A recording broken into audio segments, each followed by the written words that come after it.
చిందం బాలకృష్ణ కేటీఆర్ గారు అసెంబ్లీలో నిలబడకపోతే దాని గురించి ఎంతో చర్చ చేస్తున్నారు. కానీ కాలికి ముళ్ళు గుచ్చుకుంటేనే తట్టుకోలేకపోతాము.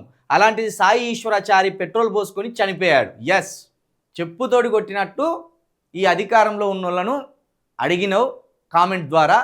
బీసీ బిడ్డ ఒక చారి పెట్రోల్ పోసుకొని ఎందుకు ఆత్మహత్య చేసుకున్నాడు అనేది ఇప్పటి వరకు రాష్ట్ర ప్రభుత్వం కానీ పోలీస్ వారు కానీ దీని మీద విచారణ చేపట్టలేదు. పైగా ఏ దొంగ ఆఫీస్కి అయితే వెళ్ళి ఆయన ఆత్మహత్యకు పాల్పడ్డాడో ఆ దొంగే తిరిగి చిలక ప్రవీణ్ మీద, మిగతా 10 మంది డిజిటల్ మీడియా జర్నలిస్టుల మీద ఫిర్యాదు ఇచ్చిండు పోలీస్ స్టేషన్లో.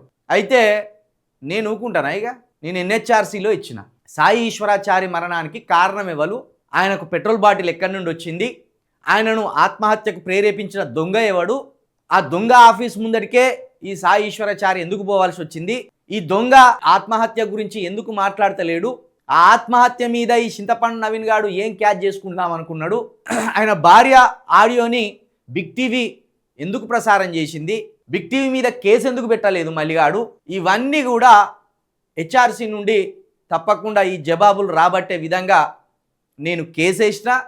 దానికి సంబంధించి నెంబర్ కూడా అలర్ట్ చేసిండ్రు ఎన్హెచ్ఆర్సీ వారు. అతి త్వరలో మల్లిగాన్ని ఎన్హెచ్ఆర్సీ బోన్లో నిలబెట్టే బాధ్యత నేను తీసుకుంటున్నా.